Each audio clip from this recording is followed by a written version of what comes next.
जय जगन्नाथ सांग माने आउ गोटे नुआ ब्लॉग को समस्त को मोस्ट वेलकम। आज चलतु बुली जिबा कोरापुट जिलार गुप्तेश्वर मंदिर को। कोरापुट जिलार जयपुर सहर ठारू मात्र 55 किलोमीटर दूर रे अवस्थित सौंदर्य जंभल मध्य प्रभु गुप्तेश्वरंकर मंदिर। कोरापुटर गुप्तेश्वर महादेव जहाँक पछरे रही एक रोचकमय कहानी जहाँ एठिकार स्थानीय बासिंदा जानिछंती, अनेकों मध्य सेमाने कहिबार सुना जाए।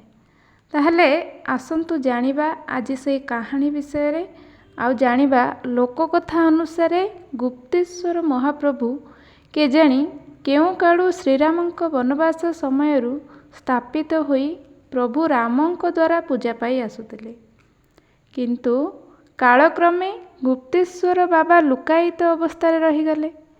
हजार हजार वर्ष परे जयपुर राजांक स्थापना समय रे थरे महाराजा निज राज्यर घंच जंगल रे परिवेष्टित रामगिरी अंचल को प्रजा मानक भल मंद बुझीबाकु जाइथिले, किंतु सांग माने सेही समय रे जयपुर राजांकर रामगिरी प्रतिनिधि राजा को आज्ञा मागी गोटे गुप्त कथा कहबाकू चाहिए।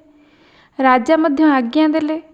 निर्भय कौन घटना कहतु तो प्रतिनिधि कथा आरंभ करने लगिले।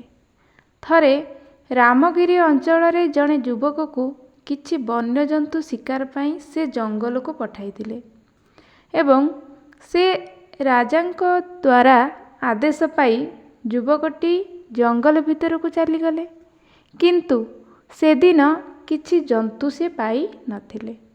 बहु कष्टरे बहुत समय बुलाबुली कला परे गोटे हरिण को से देखिले एवं ता पछरे गोड़ेबाकू आरंभ कले।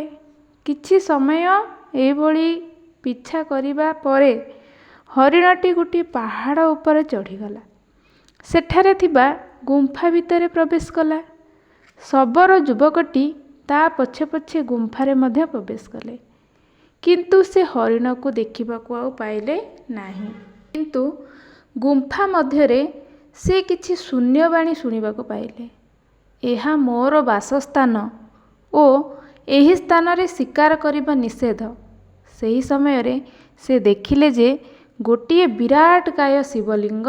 सबर युवकर गोटिए आखि जन्मरू खराब थिला। से जो युवकटी जाइदिला शिकार करिबा पई से जने सबर युवक थिला एवं से युवकर गोटिए आखि जन्मरू खराब थिला। शिवलिंग से देखिबा मात्रे तार जन्मरू खराब होइथिबा आखि आपे आपे भल होइगला। एतिकी बेले शून्य आदेश मिलिला जे एठारू फेरी जाओ।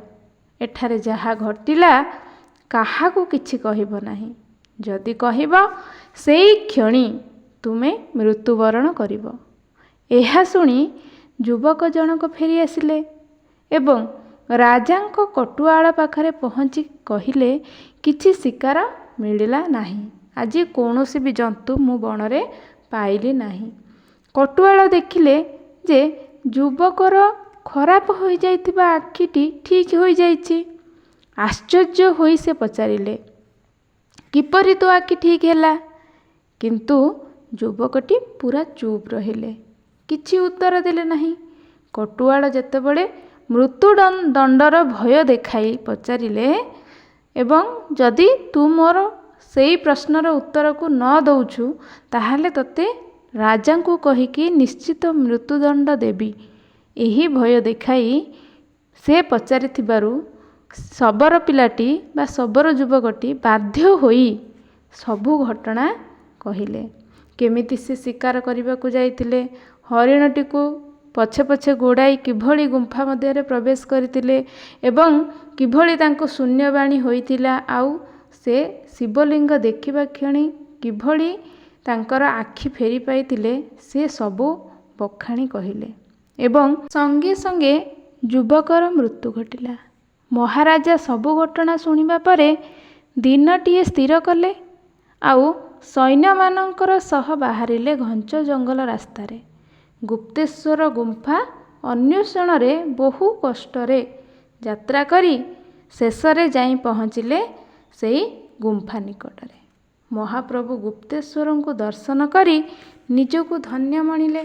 ଆଉ ଗୁପ୍ତରେ ମହାପ୍ରଭୁ ପୂଜା ପାଉଥିବାରୁ ରାଜାଙ୍କ ପାଟିରୁ ଆପେ ଆପେ ବାହାରିଗଲା, ଗୁପ୍ତରେ ଅଛ ଗୁପ୍ତେଶ୍ୱର।